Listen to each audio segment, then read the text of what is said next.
¿Cómo están, hermanos? ¿Están alegres? ¿Están tristes? Están tristes porque soy yo más lo triste que lo alegre. Gracias a Dios por sus vidas.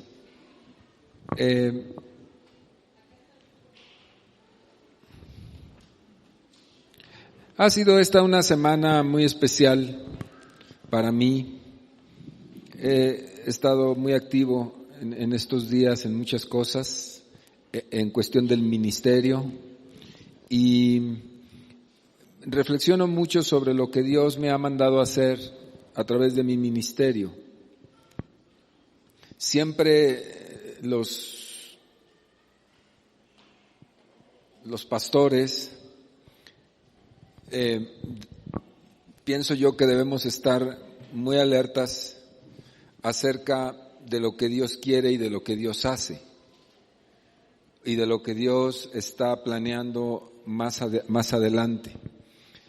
Una de las preocupaciones que están en mi mente siempre es: ¿qué quiere Dios que haga ahora?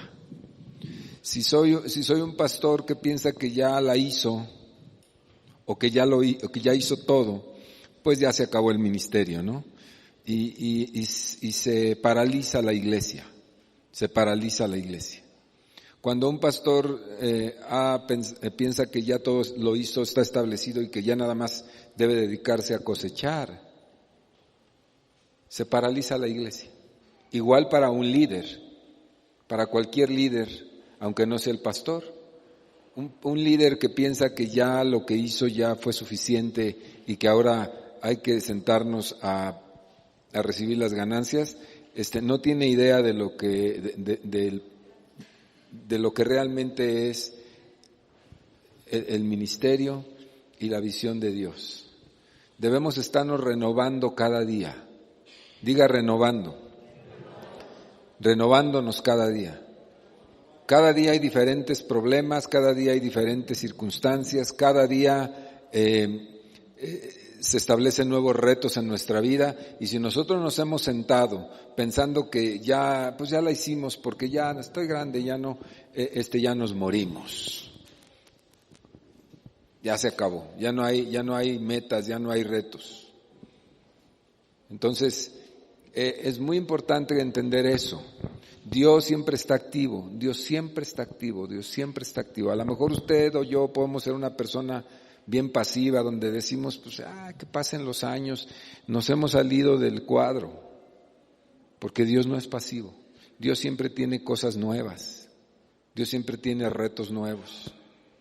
Sí. La vida de comodidad pasiva es venenosa. Cuando una persona dice, pues ya aquí me la voy a llevar, ya me jubilé. Como ya me jubilé, pues ya tengo mi pensioncita,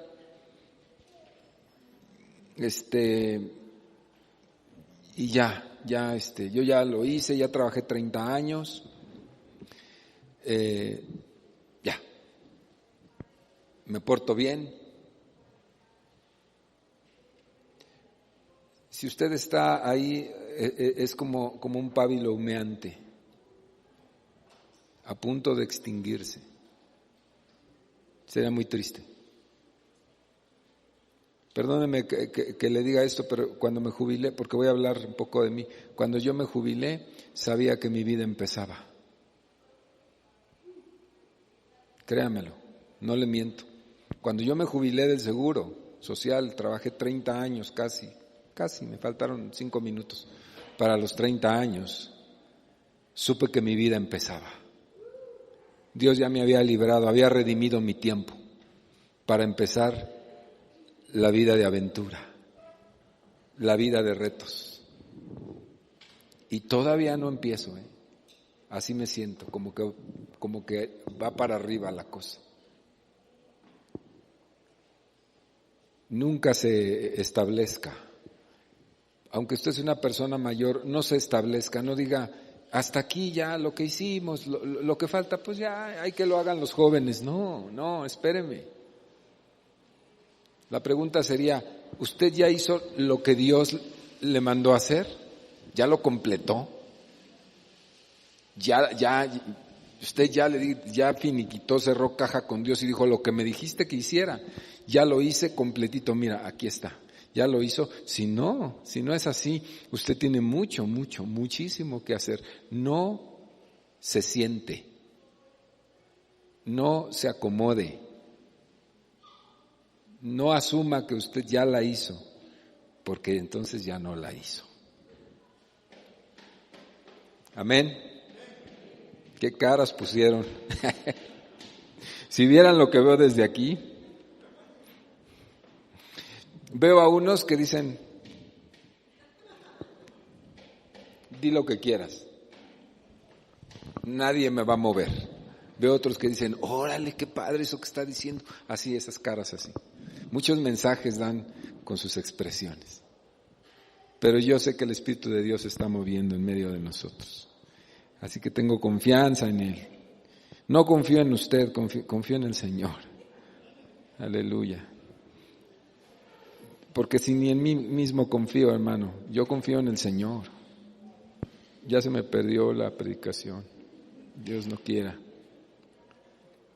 Dios no quiera, porque se me perdió, me voy a suicidar. No, aquí está. Quiero hablar acerca de la razón de ser de la iglesia. ¿Qué le parece? La razón de ser. Sí. Pero no voy a completar hoy todo el mensaje.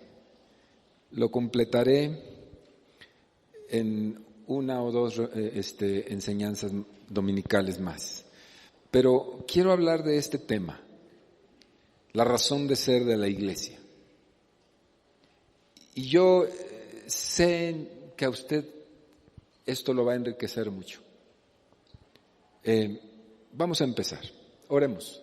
Señor, en el nombre de Jesús, habla a los espíritus, Señor, a través de tu palabra.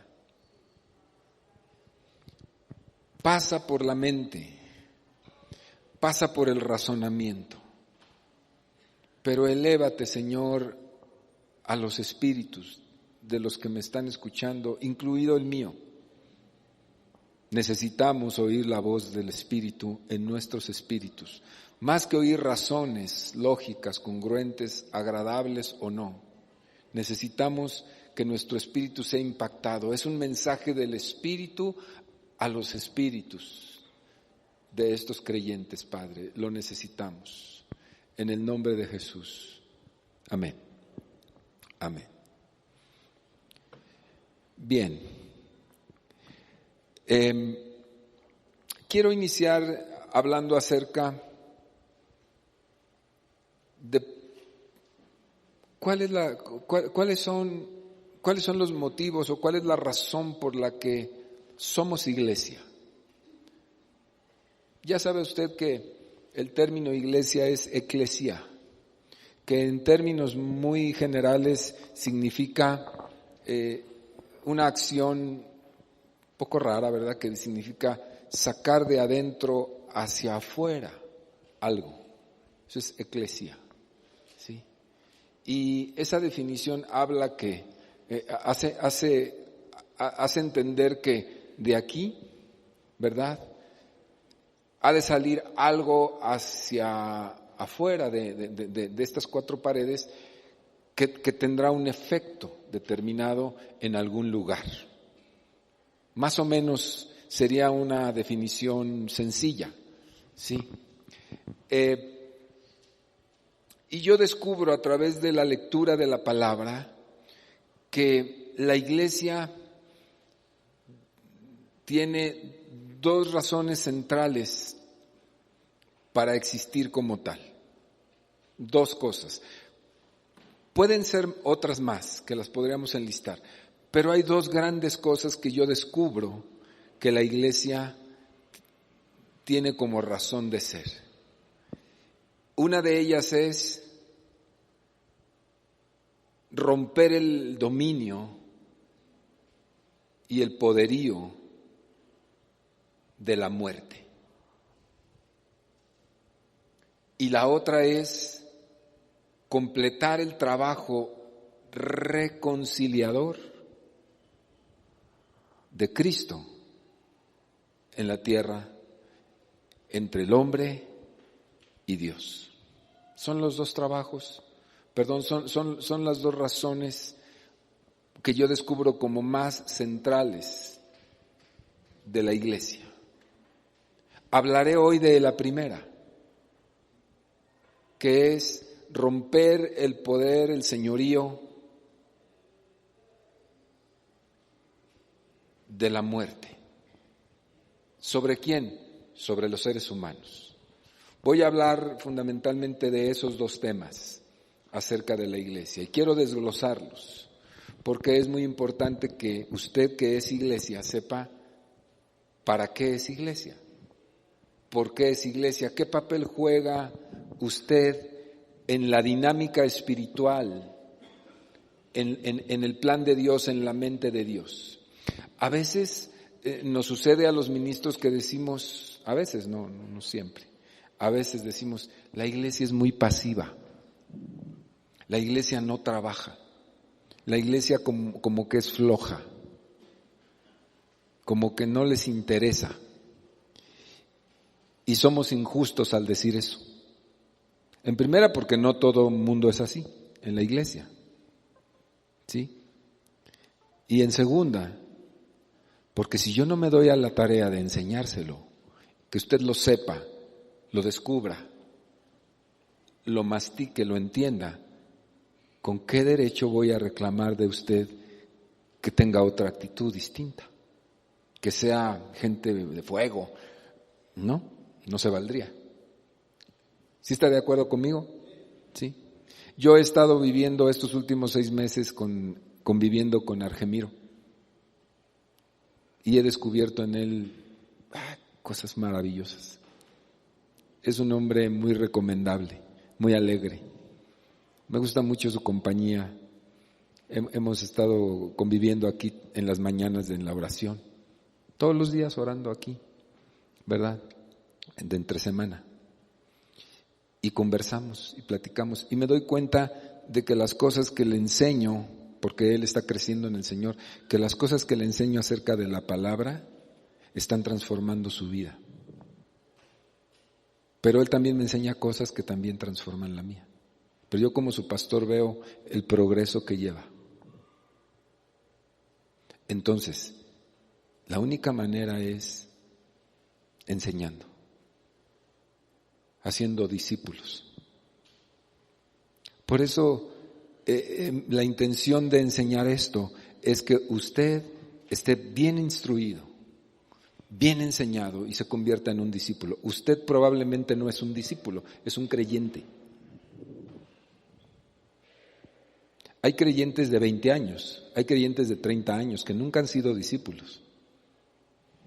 La diferencia entre un creyente y un discípulo es que el creyente un día se aburre y se va, y hasta Cristo deja.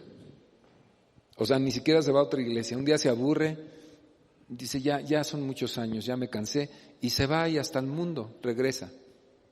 Ese es un creyente, en un sentido muy simple, lo digo. Un discípulo no se irá jamás, nunca se irá. Un discípulo es alguien activo, vigente. Esta palabra es importante, vigente. ¿Usted está vigente en la vida de Dios, en la vida del reino?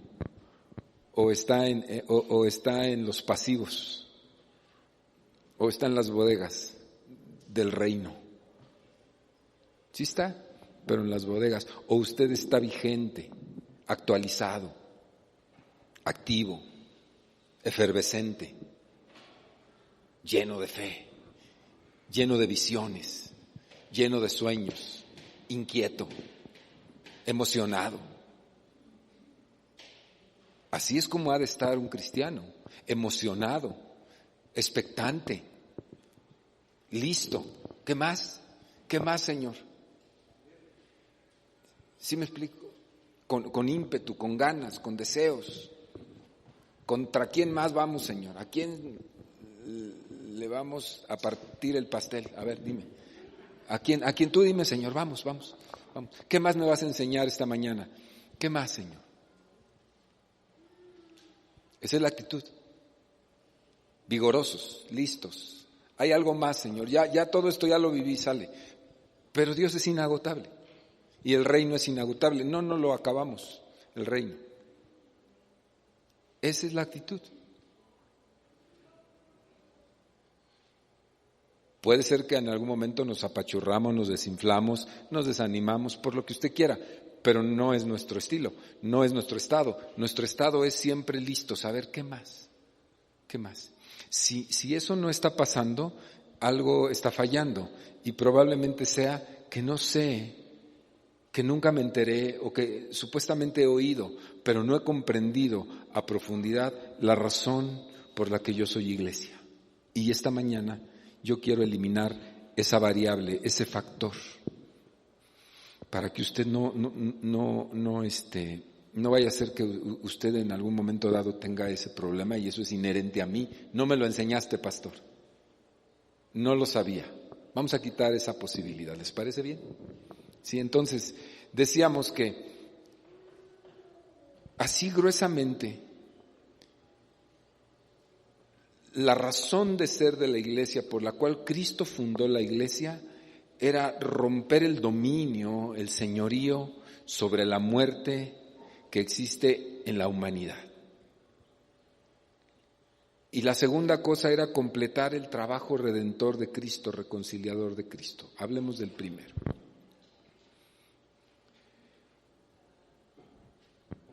Para abordar este primer tema, romper el dominio de la muerte, tenemos que entender primero qué cosa es la muerte, de qué estamos hablando y de qué muerte estamos hablando. Cuando hablamos de muerte, se entiende por el diccionario el término de la vida, ¿cierto? Eso es lo que entendemos primero. La ausencia de vida es muerte.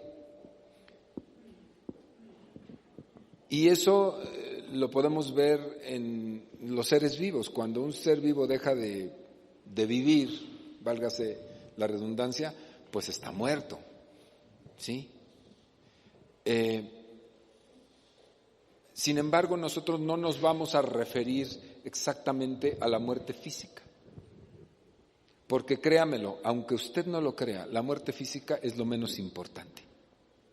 Ya sé que todos nos angustiamos por enfermar, con riesgo de morir, se nos viene el mundo encima y es muy natural eso. Pero no vamos a hablar de esa muerte, no vamos a referirnos de hecho a la muerte física. En algún momento la mencionaremos, pero no vamos a hablar de eso. Vamos a hablar de la muerte espiritual y esto es un asunto mucho más complejo, mucho más difícil de comprender. Y justamente es lo que quiero explicar en esta mañana. ¿Qué es la muerte espiritual? La muerte espiritual es un estado de separación entre Dios, el Creador, el origen de nosotros y el ser humano. Desde la perspectiva bíblica, la muerte espiritual es un estado de separación. El término estrictamente muerte significa eso, separado, separación entre Dios, que es el origen de todo, el Creador, y el ser humano. Toda persona, escuche, toda persona que esté separada de Dios está muerta. Toda persona que viva separada de Dios está muerta.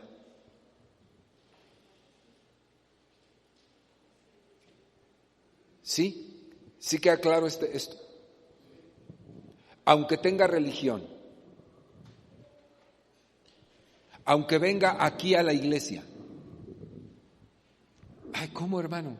Claro, hay mucha gente en la iglesia. Espero que no esté aquí presente, pero hay muchos que vienen a la iglesia y están muertos porque viven separados de Dios.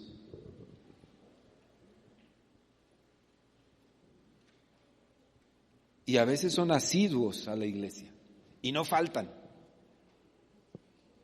pero no hay vida de Dios en ellos. No hay vida de Dios. Es evidente que no hay vida de Dios. Están muertos, espiritualmente muertos. Y le digo una cosa, eso se nota, se ve rápido. No somos jueces, pero eso se ve y se siente. La muerte está presente. ¿En serio? Porque la palabra de Dios dice que por sus frutos los conocerán. Usted, si es una persona un poco más madura, usted rápidamente se da cuenta en el modo de hablar de las personas, si hay vida o hay muerte. ¿Sí o no? Entonces, estamos hablando de la muerte espiritual, que es la separación entre la vida de Dios, que es el origen, y el ser humano. Eso es muerte. Adán y Eva fueron sacados del huerto del Edén. En Génesis 3:22 dice que fueron echados del huerto del Edén, ¿sí? Se rompió la relación con el Creador, ¿por causa de qué? De la desobediencia y el pecado. Se rompe la relación con el Creador, ¿sí? Y son sacados de su presencia a un estado de separación, de muerte. El asunto de la separación es un asunto que tiene muchas aristas espirituales muy fuertes, muy poderosas, las vamos a estar viendo. ¿Cómo se estableció la muerte en la raza humana? ¿Cómo fue? ¿Qué dice la Biblia? Ya vimos entonces, Adán y Eva son sacados de la presencia de Dios, son quitados de la presencia de Dios. De hecho, desde el momento, fíjese para que usted me crea, desde el momento en que Adán y Eva desobedecen, comen del fruto que Dios les prohibió, en eso consistió la desobediencia, en no hacer la voluntad de Dios, en contradecir a Dios. En ese momento, ellos quedan separados. No fue exactamente cuando los echó del huerto, eso fue la consecuencia, sino en el momento mismo en que ellos en su corazón deciden hacer lo que ellos creen que es correcto. Aquí está la clave. En el momento en que ellos deciden hacer lo que ellos creen que es correcto, en ese momento se rompe la relación con Dios, al consumar el acto. Porque cuando Dios regresa con Adán y le pregunta, Adán, ¿dónde estás tú? Adán ya estaba separado de Dios. ¿Sí o no? ¿Cómo lo sabemos? Porque Adán dice, estoy escondido, porque estoy desnudo. Ya estaba separado de Dios, ya había roto su comunión con Dios, ya había roto su relación con Dios, entró en un estado de muerte, porque dijimos que muerte es separado. En ese momento, cuando decidió hacer lo que él creyó más conveniente y no lo que Dios dijo que era conveniente. ¿Le suena a usted? ¿En alguna persona que usted conozca? ¿Le suena? Que hacen lo que ellos dicen que está bien. Sí, lo dijo Dios, pero creo que así está mejor, como yo digo. Dios lo dice, pero mi opinión me parece que está más refinada, porque esto tiene tanto tiempo que es tan antiguo que ya hasta como que está medio rancio. Lo que yo opino que soy más moderno es lo mejor. Entonces yo pienso que como yo soy muy inteligente, yo decido cómo, yo decido cuándo, yo decido de qué color, yo decido en qué forma y entonces hago lo que yo pienso. Adán hizo lo que creyó conveniente él, creyéndole a quien sea, pero a final de cuentas nadie le torció el brazo, nadie le puso una daga en el cuello, ni el diablo. lo engañó, eso es diferente. Pero la acción la consumó él haciendo lo que a él le parece que es correcto, abandonando el deseo de Dios.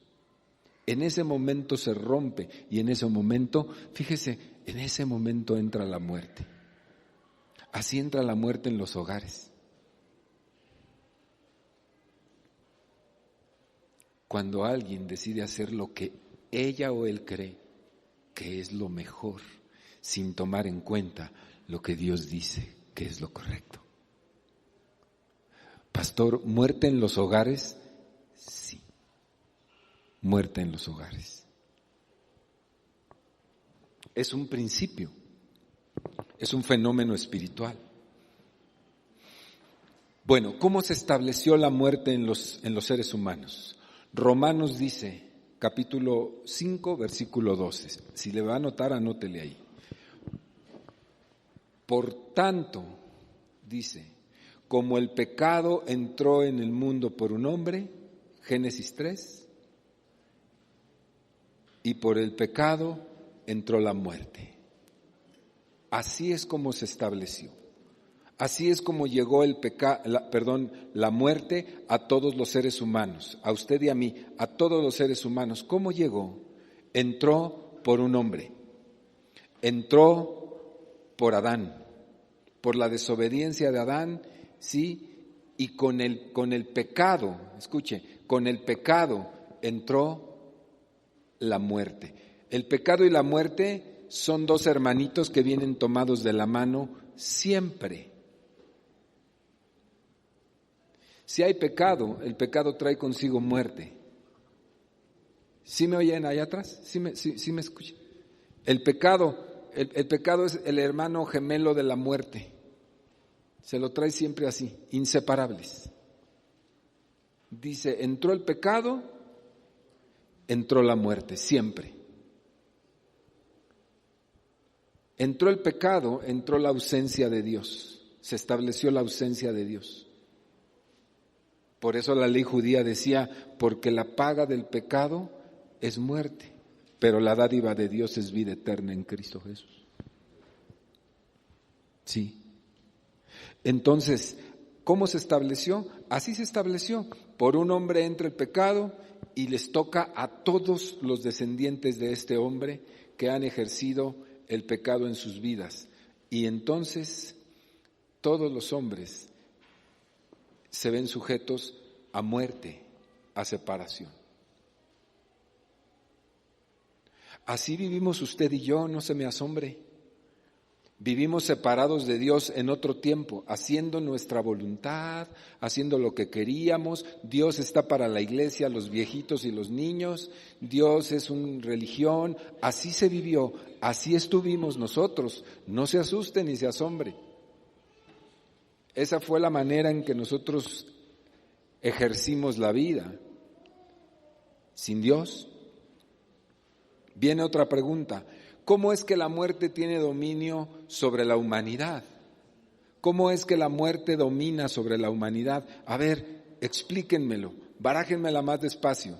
¿Cómo es que usted dice, pastor, que la muerte domina sobre la humanidad? No lo digo yo, lo dice la palabra de Dios, lo dice en Romanos 5:12 también, dice, así como el pecado entró en un hombre, y por el pecado entró la muerte, así la muerte pasó a todos los hombres por cuanto todos pecaron. Y en el versículo 14 dice, del mismo capítulo 5 dice, no obstante la muerte, reinó la muerte desde Adán hasta Moisés, aun en los que no pecaron a la manera de la transgresión de Adán. Es decir, una vez que entró el pecado en Adán, en los hombres, hubo una herencia de pecado hacia los demás, sus hijos, de separación y de muerte. Dice desde Adán hasta Moisés, marcando un tiempo. Desde Adán hasta Moisés, el hombre vivió caído, sin posibilidades de levantarse, murió perdido, murió una vida muerta, vivió una vida muerta, una vida física aparentemente viva, pero con un espíritu muerto en relación a su relación con Dios. Eso explica por qué el ser humano se siente independiente, desecha a Dios de sus caminos, hace lo que quiere, vive como quiere, llega a niveles de maldad, de perversidad y de crueldad, fuera de toda razón y de toda naturaleza. ¿Por qué llegamos a ser tan perversos como seres humanos? ¿Se ha dado cuenta los niveles de perversión a los cuales el ser humano ha llegado? ¿Sí se da cuenta?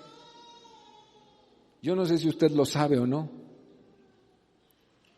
pero hay unas perversiones terribles de todo tipo.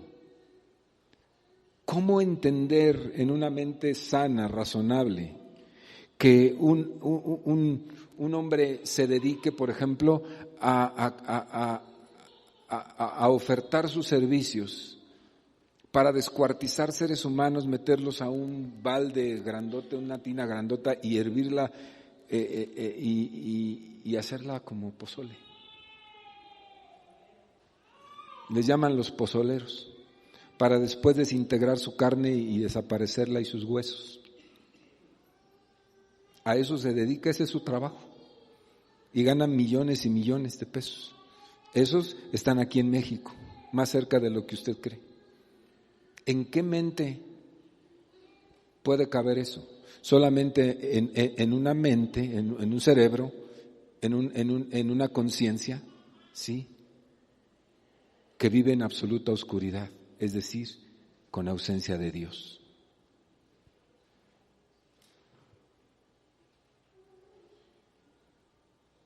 Criminales que emboscaron a unas mujeres y a unos niños en Sonora y que estando indefensos, unas mujeres y unos niños, los acribillaron sin compasión. ¿En qué mente puede caber esa perversidad? Pues una mente que está entenebrecida, que está en oscuridad y en tinieblas, ¿sí? Ausencia de Dios. Vivos, muertos. Por eso cuando Jesús, fíjense qué ilustración, cuando le dicen al Señor Jesús, déjame ir a despedirme porque murió mi familiar y te sigo. Y le dijo, no, ya no vayas, sígueme. Deja que los muertos entierren a sus muertos. Jesús dijo, la gente sin Dios está muerta. Aún los religiosos sin Dios están muertos, aunque tengan religión.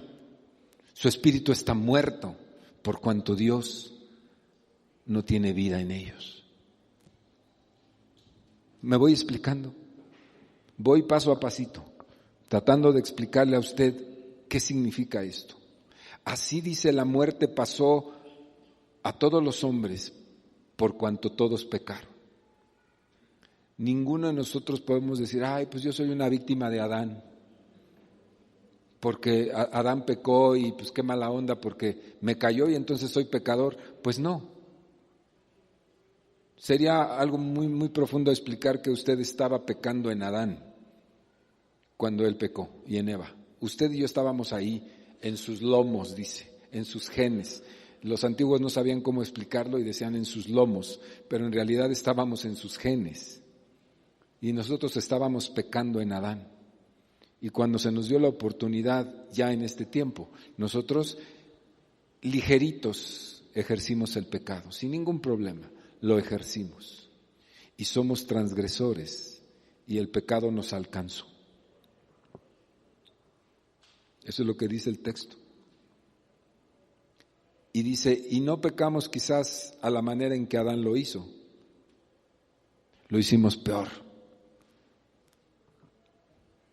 Pero el pecado es pecado.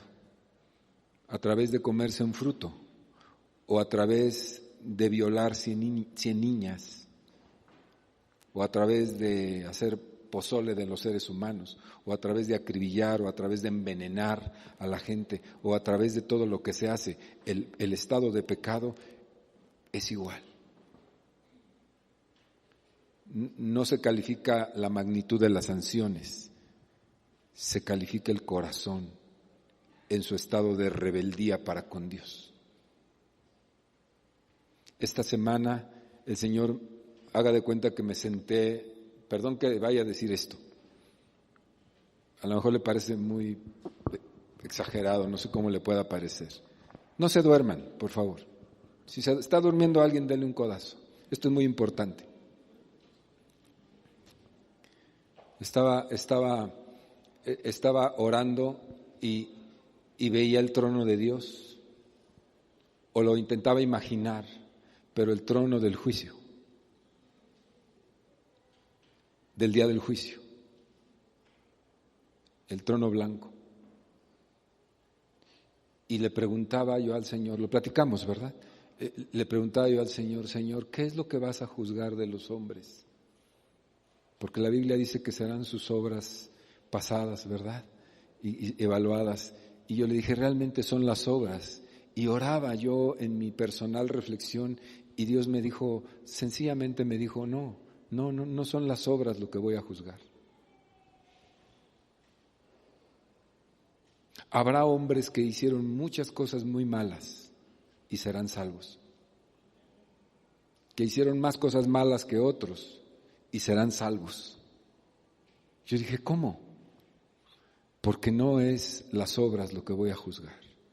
Voy a juzgar el corazón. Puede haber gente que es muy moral, muy bien portada. Yo no le hago nada a nadie. Pero a mí Dios tiene su lugar allá y yo aquí. Eso lo va a calificar Dios.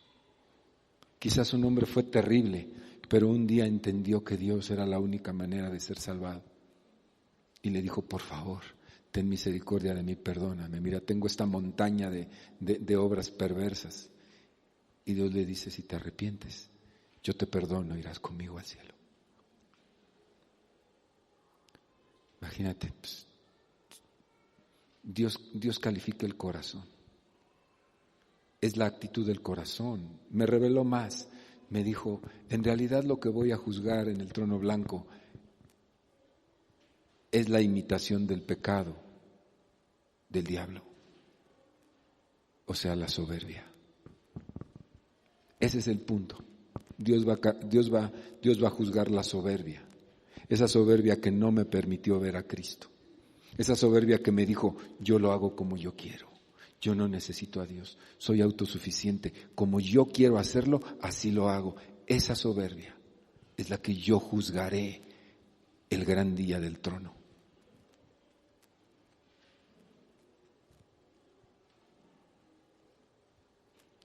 Eso es lo que yo recibí. Piénsenlo bien. Casi todos los pecados tienen su raíz en eso. Más bien todos. En la soberbia personal, en mi opinión, mi juicio. Dios, yo sé cómo. Yo sé cómo se dice. Yo sé cómo se gobierna. Yo sé cómo te dirijo como familia. Yo sé. No, si Dios dirá, y el pastor dirá, pero yo sé cómo. Le está diciendo tácitamente a Dios, tú te equivocas. No es así. Tú no sabes cómo, porque tú no conoces a mi esposo, porque tú no conoces a mi esposo, porque tú no conoces a mis hijos. Tú no sabes cómo, yo sí sé cómo.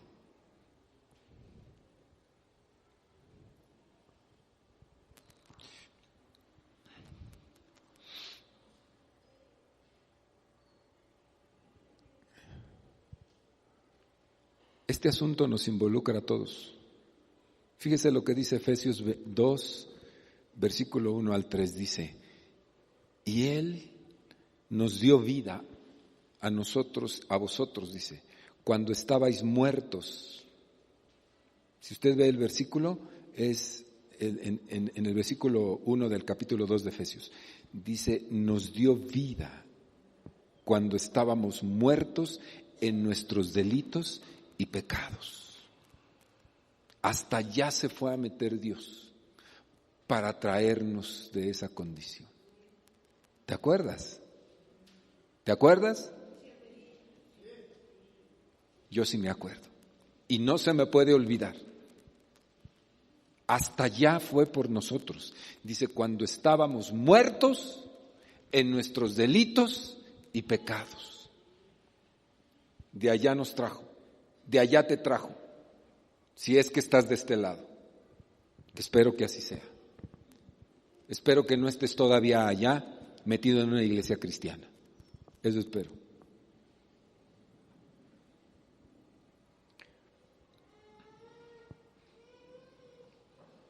En los cuales, versículo 2, anduvisteis en otro tiempo, siguiendo las corrientes de este mundo conforme al príncipe de la potestad del aire, el espíritu que ahora opera en los hijos de desobediencia.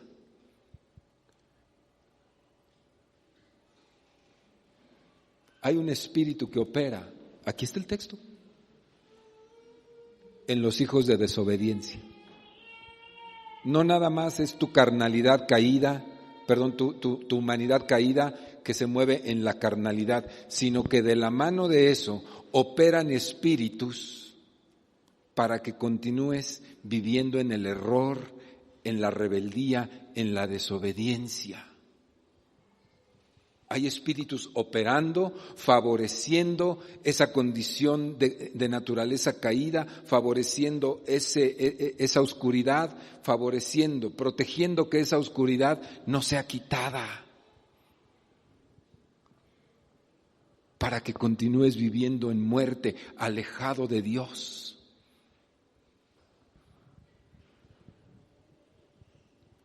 Quiere decir que esa es una situación bien crítica. Imagínate, naturaleza caída por el pecado, carnalidad que está bien amarrado el cuate, bien amarrado ahí, y va a la iglesia, a la católica o a la evangélica, a la que usted quiera, él va, pero está bien amarrado ahí en sus delitos y pecados, y aparte de esa condición, hay espíritus que vienen y estás hundido en el lodo y te hacen todavía así para que metas bien la cabeza. Y tú quieres salir un poco a respirar y te dicen no. Espíritus que operan en los hijos de desobediencia.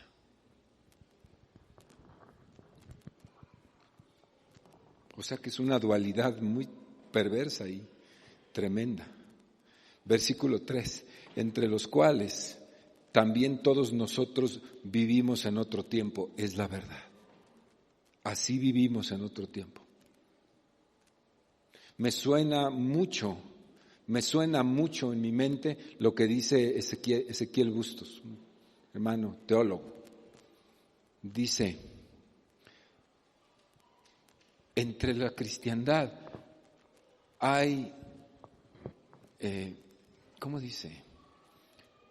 Hay usados y aprobados. Hay gente que ejerce dones impresionantes. Dios los usa. Impresionantes. Profecía, hasta ciencia, sanidades, dones, hasta ministeriales. Pero no son aprobados en el corazón de Dios. Qué fuerte, ¿eh? Qué fuerte. Dios los usa, pero no están aprobados. Y dice, y cuando lleguen allá a la presencia del Señor, dice, Señor, si en tu nombre echamos fuera demonios, se nos sujetaban en tu nombre. Y dice, alejaos de mí, hacedores de maldad, no los conozco. El predicar aquí, el enseñar, eso no es garantía para nadie. No se vaya con la finta, que no le digan, que no le cuenten, pues que le mienten. El servicio que damos a Dios no es evidencia, aunque sea el pastor. Hay mucho fracaso en el pastorado.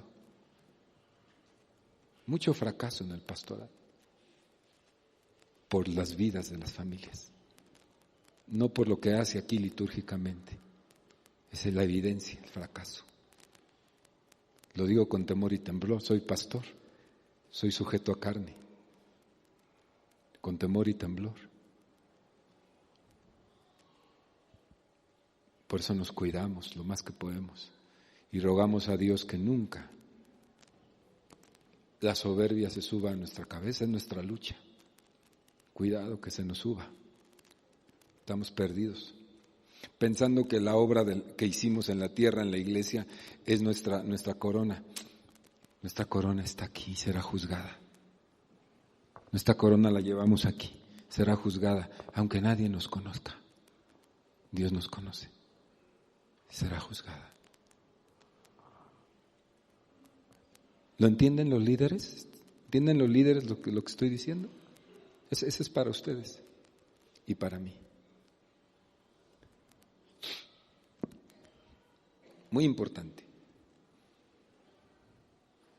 Dice,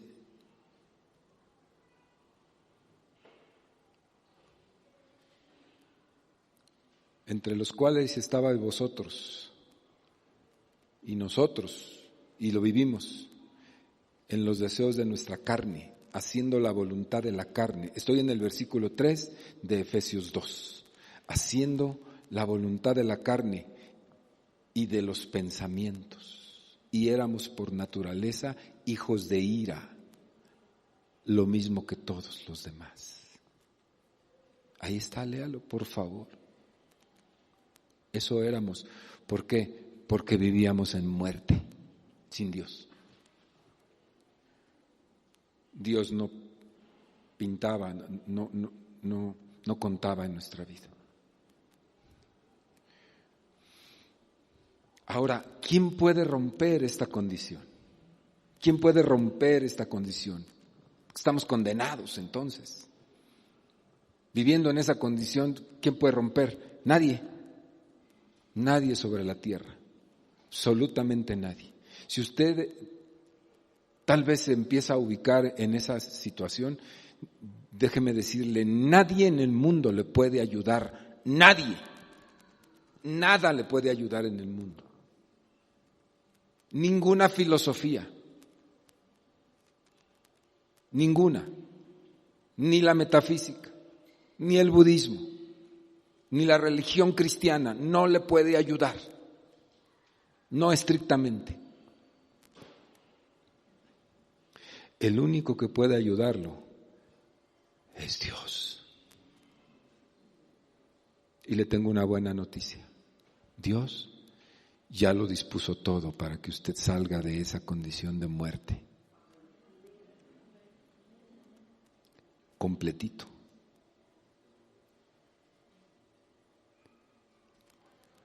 Si hubiera alguien, solo si hubiera alguien que estuviera en esa condición, engañándose solo,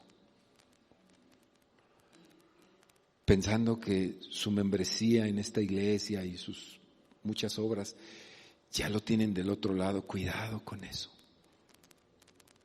Cuidado con eso. La Biblia dice, el que esté firme, cuide que no caiga.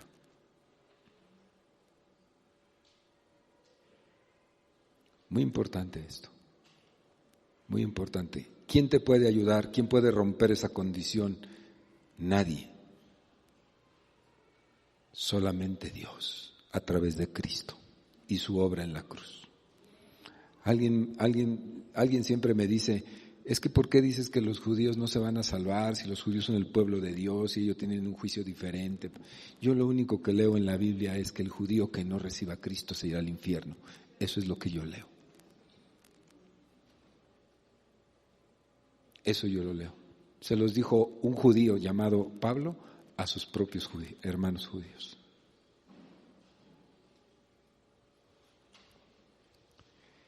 ¿Por qué digo que solamente a través de Dios? Lo dice la palabra. Efesios 2:4, más adelantito de donde estamos, dice, pero Dios, que es rico en misericordia, por su gran amor con que nos amó, aun estando nosotros otra vez muertos en nuestros pecados, nos dio vida juntamente con Cristo. Por gracia sois salvos. Efesios 2:4.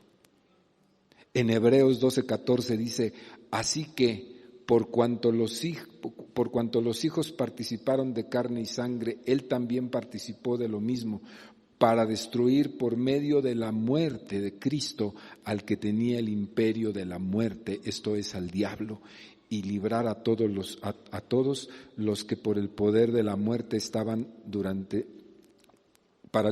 librar a todos los que por el temor de la muerte estaban durante toda la vida sujetos a servidumbre.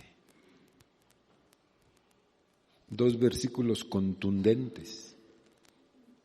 Cristo destruyó el imperio de la muerte, esa condición de separación. Cristo la destruyó, la hizo añicos, quitó esa condición. ¿Cómo manifestábamos la muerte nosotros? A través de las mentiras de la boca. Muerte. A través de andarle tirando mala onda a las demás personas porque me cae mal. Muerte. A través de hablando mal de las personas porque me hizo. Muerte. A través de aborrecer. Muerte. A través de deseo lujurioso. Muerte. A través de primero yo y después tú. Muerte. Son las manifestaciones de una vida en muerte. A través de la avaricia, muerte. A través de sobajar a mi esposo, sobajar a mi esposa y hacerle sentirse miserable, muerte. Por eso decía hace un momento que la muerte está en casa. De aquellos que Dios no es el centro, que Dios no es la vida. Porque cuando está la vida, todo es exactamente lo contrario. Cuando tu casa se ha convertido en una sucursal del reino de los cielos, es exactamente todo lo contrario a muerte. Hay honra entre los esposos, hay exaltación entre los esposos, hay amor entre los esposos. Veo primero por tus intereses antes que los míos, y tú ves primero por mis intereses antes que los tuyos. ¿Qué círculo de virtud tan maravilloso es este? Porque Dios está en medio de nosotros. Él hace la radical diferencia. Amas a tus hijos con todo tu corazón y no nada más los amas, los mantienes. Porque a veces sucede que los amamos, pero no los mantenemos. Y tenemos 3 o 4 por ahí. Los queremos mucho, pero no los mantengo.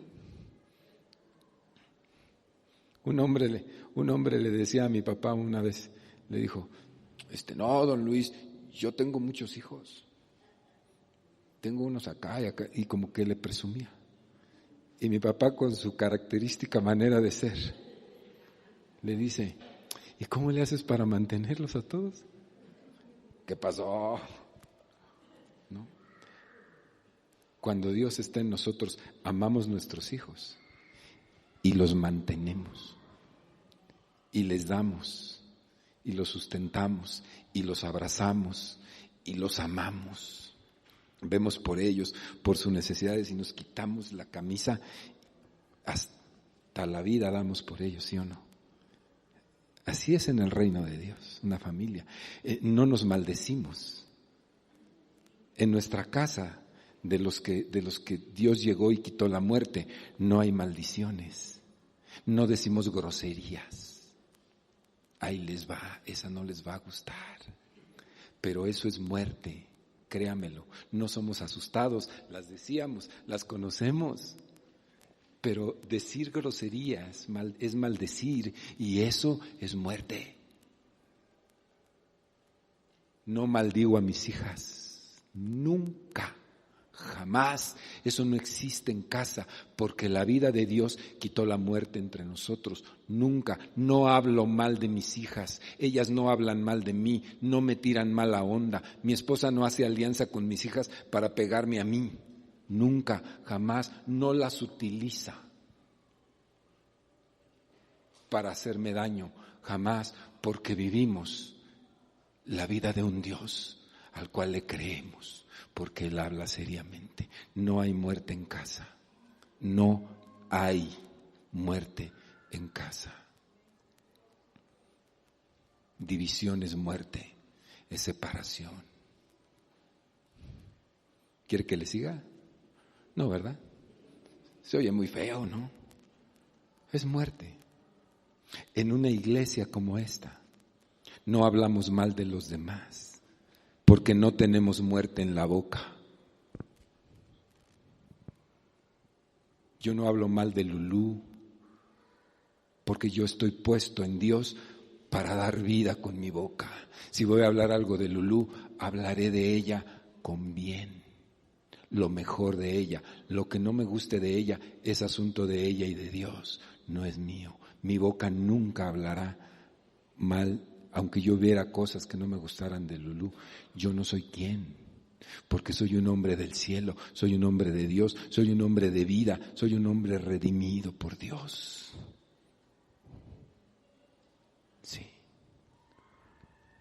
Cuando las iglesias son así, como esta, donde no hay quien hable de los demás ni les tire mala onda, el reino de Dios, Dios viene, el Espíritu de Dios y dice, me gusta el aroma de esta casa, me gusta el aroma, yo aquí me siento, yo aquí me quedo, porque Dios habita en medio de la alabanza de su pueblo, y eso es alabanza de la genuina.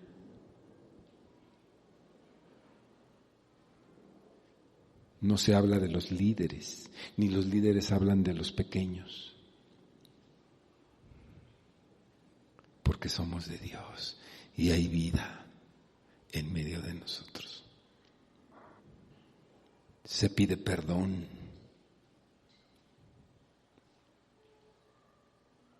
Se pide perdón y se restituye. No nomás, ay, perdóname, ¿qué más puedo hacer por subsanar el daño que te hice? ¿Me estoy dando a entender? Sí. ¿Verdad que nos involucra a todos? ¿Le involucra a usted? ¿O es un asunto de acá del púlpito para atrás? No. Estamos entendiendo cómo llega la vida. ¿Cómo llega la vida? ¿Llegó la vida? ¿A usted llegó la vida? Sí. Fíjese, hay gente que envidia a otros cómo llevan su casa, su familia. No dicen nada, pero los envidian. Ay, qué bien le salen las cosas. Ay, mira qué orden, mira estas cosas. Eso no es gratis. Eso no es gratis.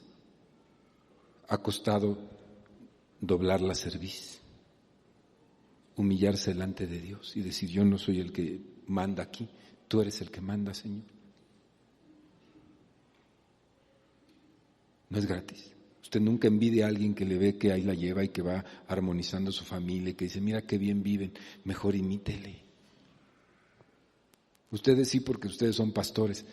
¿Usted cree que es por eso?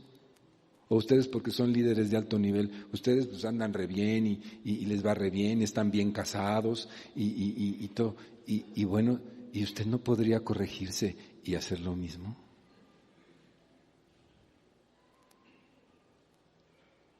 Por eso les va bien, porque un día dijeron sí, Señor, y viven doblados a la voluntad de Dios, haciendo la voluntad de Dios, no la de ellos. Cuando se hace la voluntad de uno, se empobrece, hay escasez, hay dolor, hay enfermedad y hay miseria. Nótelo. Fíjese. Y usted luego me dice si sí o no. Así es, son cuestiones espirituales que están escritas aquí, se las estoy leyendo. Así que entonces Dios nos trajo de esa condición, dice, estabas muertos para destruir por medio de la muerte de Cristo al que tenía el imperio de la muerte, esto es al diablo, y librarnos a todos los que por el temor de la muerte estábamos durante toda nuestra vida sujetos a servidumbre. Nos rescató de ahí, nos sacó de ahí. Nos cambió la realidad y la vida. Por eso somos gente de éxito, por eso somos gente bendecida, por eso somos gente tan extraordinaria, porque Él nos quitó la muerte, nos quitó la muerte, nos quitó la muerte. Dígame, quitó la muerte. Y ahora andamos en novedad de vida, dice Pablo. Aleluya. Pues si no es magia, no es magia, mi hermano. Dios no es un mago, no es hazme un milagro. No, fíjese, la vida que está torcida, la familia torcida, las malas costumbres, la cultura maldita que se nos heredó, no se corrige con varazos de magia. Se corrige entrando en la voluntad de Dios bajo sus principios como Él lo dice. Punto. Sin tomar atajos, sin decir, bueno, sí, pero tantito por acá porque yo sé que por acá es más fácil. No, Señor. Es como Dios dice, se corrige la vida, se restaura y se sana. Iba a decir verdad de Dios, pero no puedo decir eso. De veras. Se lo digo delante de Dios. Es cierto. La vida se sana. Se corrige, se endereza, se sanea, se prospera, el dinero comienza a lucir. 2 pesitos que te llegan, híjole, se multiplican en tus manos porque la vida está sana. En una vida enferma, 1,000 pesos no sirven para nada. En una vida sana, 100 pesos es una fortuna. ¿Lo sabías? Es la economía de Dios, luego hablamos de eso. Es la economía de Dios, es algo raro. Por tanto, todos los que hemos sido resucitados para Dios, es decir, ustedes y yo, nuestro estado natural es vivir por Él, en Él y para Él. Lo voy a repetir, esto es el meollo del asunto. Todos los que hemos sido resucitados para Dios, es decir, a los que se nos quitó la muerte por la obra de Cristo. Usted dijo que la muerte le fue quitada, ¿verdad? Sí. Bueno, a usted que lo dijo, nuestro estado natural, el suyo y el mío, es vivir por Él, en Él y para Él. ¿No se le hace mucho, pastor? No se me hace mucho. Porque al que le fue quitada la muerte, Kevin, al que Dios le quitó esa monserga de la muerte, ¿verdad? No tiene otra, y no porque no tenga otra solamente, sino porque lo desea en el corazón vivir por Él, en Él y para Él. Y quiero decirles a ustedes esto muy importante. No se puede vivir diciendo, yo voy a la iglesia los domingos y me dedico el domingo, le dedico mis mejores horas al Señor. No descanso. Yo estoy el domingo ahí en la iglesia y sirvo, ¿sí? Pero mi vida secular y mi trabajo es otro rollo, eso no tiene nada que ver con Dios. Eso es catolicismo romano apostólico. Eso déjeselos a ellos. El que ha sido despojado de la muerte espiritual vive en Dios en su oficina. Vive en Él. Vive por Él y vive para Él. Aunque lo tachen de loco. A mí el sindicato del Seguro Social me tiraba durísimo, durísimo. Y uno de ellos me dice, usted, doctor, ¿por qué no deja la religión por su lado y las cuestiones laborales aquí? Y le dije, no puedo. Claro, ellos lo entienden como la religión, ¿no? ¿Por qué? Pues porque era director de un hospital y habría una oficina en el frente del hospital. Preciosa la oficina, grande, la querían los rijosos del sindicato para meter al Che Guevara ahí con sus pósters de izquierda. y poner el martillo y la hoz y hacer su oficina sindical ahí,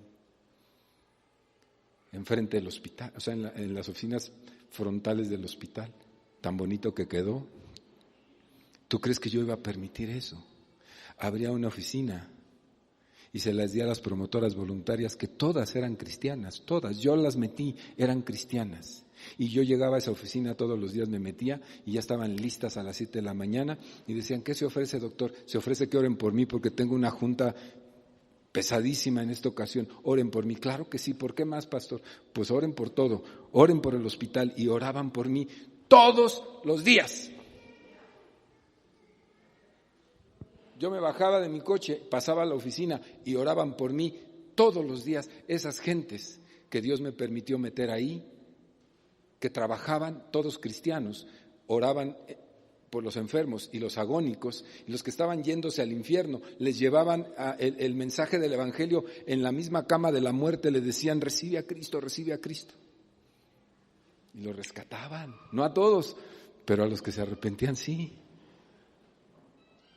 Porque vivimos de Él, por Él, para Él, somos de Él, lo respiramos a Él. No somos perfectos en ningún sentido, pero tenemos identidad. Yo sé lo que soy, sé para qué estoy parado aquí, sé para qué estoy parado allá afuera, sé para qué cuando me muera, sé para qué me voy a morir. Usted también, me da mucho gusto. Tenemos vida de Dios y no me importa lo que digan quien lo quiera decir. Yo soy de Él, vivo en Él y voy a Él. Porque Él quitó la muerte de mi vida. No tengo miedo de pobreza, no voy a empobrecer nunca. No me va a escasear nada, nunca. No tengo miedo de morir porque yo tengo la vida de Dios. Y si este cuerpo le puede pasar algo, pues yo nomás seré la continuación porque yo estoy ya vivo. Usted también, gloria a Dios por su vida. Ya estamos vivos y vivos para Él. ¿Cómo lo dice la Escritura? Fíjese, lo dice así, Gálatas 2:20, con Cristo estoy juntamente crucificado. Es decir, mis rollos y mis proyectos, sí tengo mi trabajo y lo hago lo mejor, soy el mejor. Hago lo mejor, eso ya lo hemos hablado, pero mis intereses mayúsculos, los más grandes de mi vida, están en Cristo, porque yo estoy crucificado en Él, con Él, para Él, y ya no vivo yo, mas Cristo vive en mí, aleluyita. Y lo que ahora vivo en la carne, esto que todavía me toca vivir aquí, lo vivo en la fe del Hijo de Dios. Así lo expresa Pablo, el cual me amó y se entregó a sí mismo por mí. ¿Le gusta? ¿Sí le gusta? Aleluya. 2 Corintios 5:14 dice: porque el amor de Dios nos constriñe, pensando esto, que si uno murió por nosotros, luego todos murieron, y por todos murió para que los que viven ya no vivan para sí, sino para aquel que murió y resucitó por ellos. ¿Usted vive para sí? Si usted vive para sí, no ha llegado todavía el tiempo en que su muerte ha sido despojada de usted. Si usted vive en sus ideas como para usted, que usted, todavía no. Somos para Él. ¿Sí sabía esto? Nuestra vida fue comprada, somos de Él, somos para Él, no nos pertenece. Estamos para obedecerlo a Él.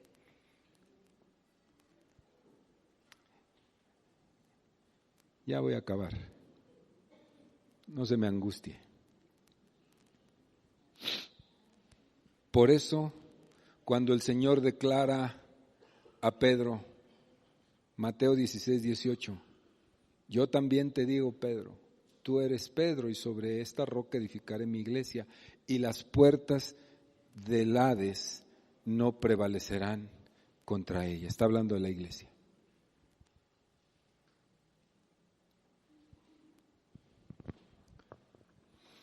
La iglesia rompe el poderío de la muerte. Entra una persona por ahí y no debiera irse sin haber roto el poderío de la muerte que tiene sobre esa persona, la iglesia.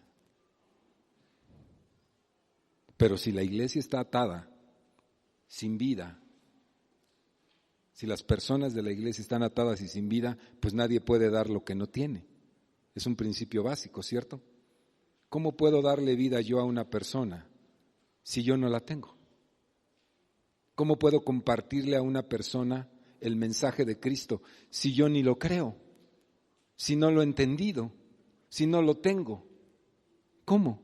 Pastor, ¿cómo nos manda usted a predicar y a discipular a una persona y a hacerla crecer?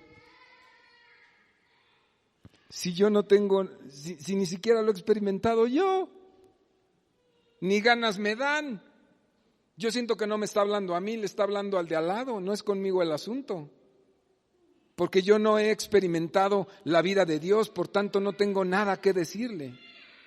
Cuando yo vaya, yo puedo orar por él, y cuando yo vaya a su casa o a donde lo inviten un café, ¿qué le voy a decir si no tengo la experiencia? Tiene razón. Tiene razón. Si usted no tiene nada que decirle a una persona, pues no va a ganar a nadie, por supuesto. No puede. Pero si la vida de Dios ha venido a usted, la muerte fue quitada, usted puede decirle muchas cosas. No tiene que leerle la Biblia teológicamente, tiene que decirle, te quiero contar lo que me sucedió. Quiero que oigas cómo mi vida fue transformada por Cristo. Eso es lo que le tiene que decir. No se imagine que tiene que ir a darle un catecismo, Lo único que tiene que ir a contarle cómo Cristo cambió su vida, la experiencia, la vivencial de Cristo con usted. Usted tiene algo que hacer.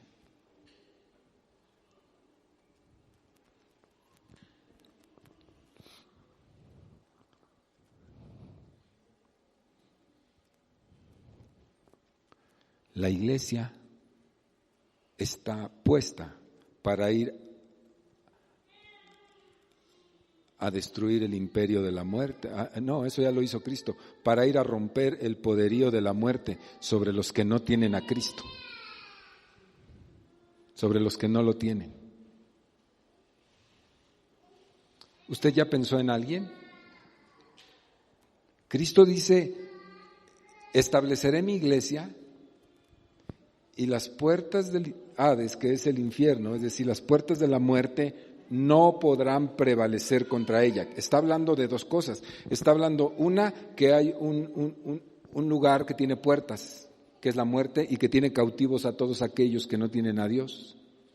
Y está hablando de que la iglesia es un ente móvil, no es un ente sentado en una silla y pasivo, recibiendo, pero que no hace nada. No, está hablando de que la iglesia es un ejército guerrero, que se mueve, que avanza y se encuentra a las puertas del infierno. Y que cuando prorrumpe contra esas puertas, no pueden resistirla. Usted va y del mismo infierno saca a la gente que está muerta en sus delitos y pecados, como cuando usted y yo. De eso está hablando. Las puertas no serán resistentes a la embestida de la iglesia que tiene poder y vida. Por eso yo le digo, ore para ganar a su uno, ore por esa persona. Primero ore, tenga este entendimiento de lo que usted es en Cristo, entre en comunión con Dios, dígale, Señor, yo ya entendí qué es lo que tengo que hacer, ya entendí que la vida tuya vino, que se llevó mi muerte, ya entendí que soy un agente de poder y de guerra para ir a rescatar a alguien que está como estaba yo, ya entendí eso, ayúdame, mira, es fulano, yo veo a él, Señor, en el nombre de Jesús, él es, ella es, mira cómo sufre, Señor, mira, yo intercedo, mira a sus hijos, mira a su esposo, mira cómo está muriéndose en el nombre de Jesús.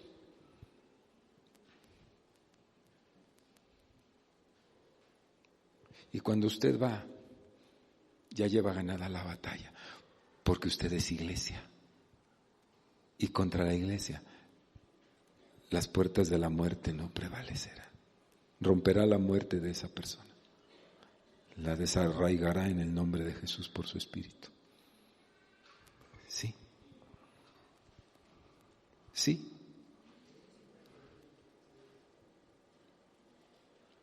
Termino.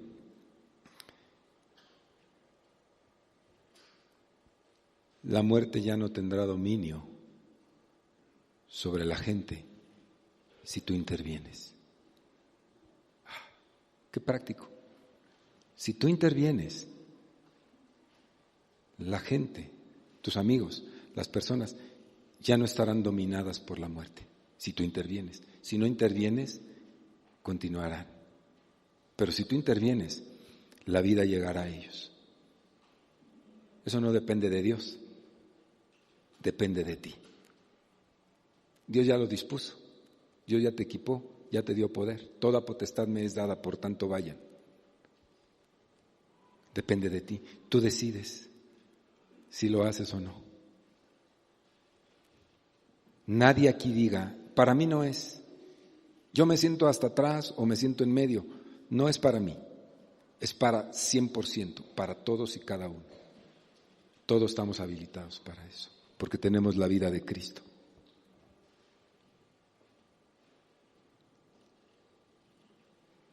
Concluyo diciendo como Pablo, ¿dónde está, oh muerte, tu aguijón? ¿Dónde? ¿Dónde está, oh sepulcro, tu victoria? Ya que el aguijón de la muerte es el pecado y el poder del pecado, la ley, mas gracias sean dadas a Dios que nos da la victoria por medio de nuestro Señor Jesucristo. Amén.